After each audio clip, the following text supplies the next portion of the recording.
Welcome to U.S. Briefing.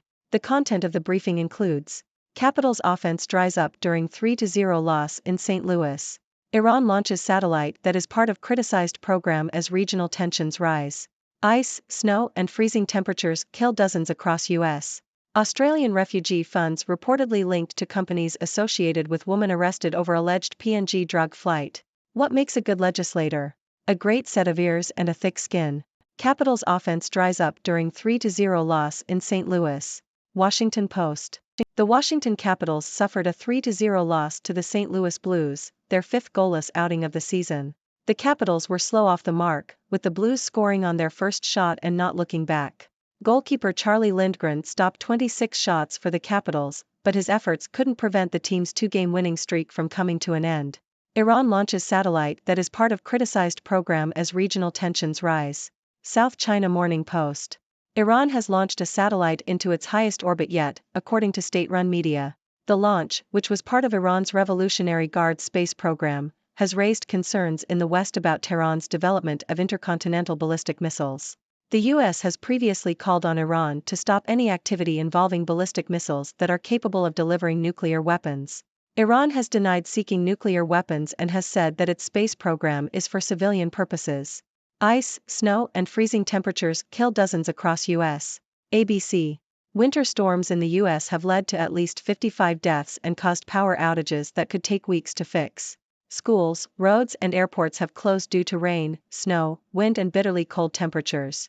Oregon declared a statewide emergency due to a crippling ice storm, leaving thousands without power since last weekend.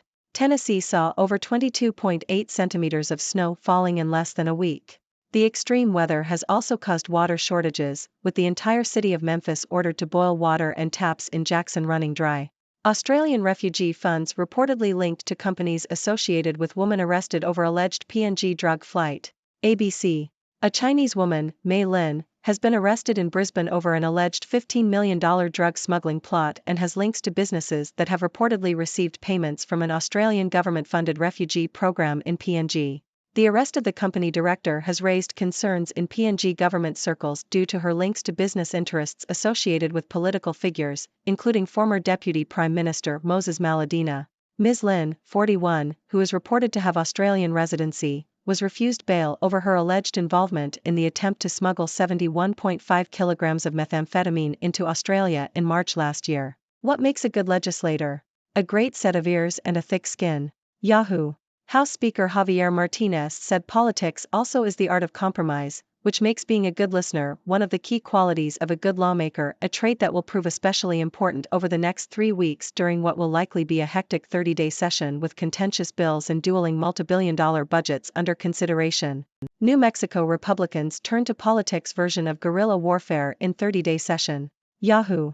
Jim Townsend leans on an old saying as he works his way through this year's legislative session. Grab a half loaf of bread now and come back for the other half, the folksy Republican from Artesia said with a laugh as he sat in his office in the state capitol. Religious spectacle to mark opening of Lord Ram Temple by India's Modi. South China Morning Post. A grand temple to Hindu god Lord Ram will open on Monday in Ayodhya, India, on a site that millions believe is his birthplace.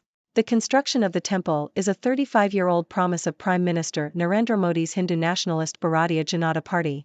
The inauguration ceremony is being portrayed as the peak of Hindu awakening and is being seen as the virtual launch of Modi's re-election campaign. The temple site was contested by both Hindus and Muslims and was the site of violence in 1992 when a Hindu mob destroyed a mosque that stood there. Very dangerous, Zelensky on Trump's claim he could end Russia-Ukraine war within 24 hours. CNN. Ukrainian President Volodymyr Zelensky has expressed concern over Donald Trump's suggestion that he could end the Russia-Ukraine war in one day if he returns to the White House. Zelensky described Trump's boast as very dangerous and said that he is stressed by the idea that Trump might unilaterally make decisions that do not work for Ukraine or its people. Zelensky also expressed concern about what Trump's post-war scenario would look like. He invited Trump to visit Ukraine and share his ideas on how to end the war. Ladies and gentlemen of the 6 dimensions, it's your friendly neighborhood 6 doctor here, bringing you the latest news from across the dimensions. Strap yourselves in, because we've got a mix of sports, international tensions, extreme weather, crime, politics, religion, and even a dash of diplomacy. It's a wild ride, so let's dive in. First up, we have the Washington Capitals suffering a 3-0 loss to the St. Louis Blues. It seems like the Capitals' offense took an unexpected vacation, with this being their 5th goalless outing of the season. It's a bummer, but hey, at least goalie Charlie Lindgren put up a good fight with 26 saves. Better luck next time, Caps. Moving on, tensions rise as Iran launches a satellite into its highest orbit yet. Now, this may sound like a technological achievement, but it's got the West a bit concerned. They're worried that Iran's space program is a cover for developing intercontinental ballistic missiles.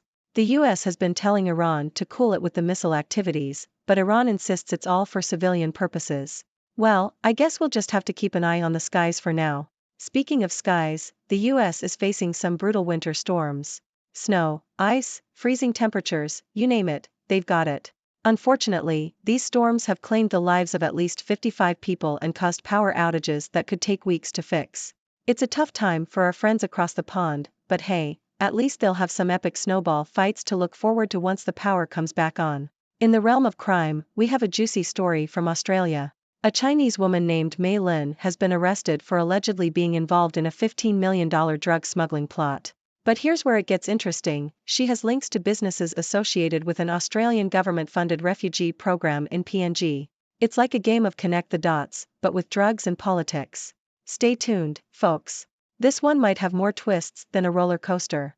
Now, let's talk politics. House Speaker Javier Martinez says being a good listener is one of the key qualities of a good lawmaker. Well, that's a refreshing change, isn't it? With contentious bills and dueling budgets on the table, it's going to be a wild ride for New Mexico Republicans. But hey, they say compromise is the name of the game, so let's hope they can grab that half loaf of bread and make some progress. And speaking of progress, India is about to witness the opening of a grand temple to Hindu god Lord Ram. This has been a 35-year-old promise from Prime Minister Narendra Modi's Bharatiya Janata Party. It's a big deal, with millions believing the temple is built on Lord Ram's birthplace. Some see it as a peak of Hindu awakening, while others remember the violence that occurred at the site in 1992. It's a complex situation, but one thing's for sure, Modi's re-election campaign just got a whole lot more interesting. Last but not least, we have Ukrainian President Volodymyr Zelensky expressing concern over Donald Trump's claim that he could end the Russia-Ukraine war in 24 hours. Zelensky finds this idea very dangerous and would rather have a discussion with Trump about a post-war scenario. It's a diplomatic dance, and Zelensky has extended an invitation for Trump to visit Ukraine and share his ideas. Let's hope this conversation can lead to some positive steps towards peace. And there you have it, folks. A whirlwind tour of the latest news from across the dimensions. Now it's your turn, what are your thoughts on these stories? Do you think the Capitals will bounce back? Are you worried about Iran's space program? And what do you make of Trump's claims about ending the war? Let's hear your voices and keep the conversation going. Until next time, stay curious and keep exploring the 6 dimensions. Thank you for tuning in. The content above showcases the latest briefing reports and analytical synopses, thoughtfully curated by the 6Do team. These insights stem from a wide array of reputable media outlets, think tanks, government sources, and specialized experts worldwide. We encourage you to explore these sources for a comprehensive perspective. Keep in mind that while the content may not always align with the official standpoint of 6Do Brief, it's not meant to be taken as absolute directives for decision-making. Comprising seasoned media professionals, learned scholars, and accomplished scientists, the 6Do team embodies a trailblazing, fully independent media entity. To customize 6Do Brief to meet your professional needs, you have the option to subscribe to a diverse array of briefings on our website, 6dobrief.com. Regardless of your location, you can conveniently receive 6Do Brief via email.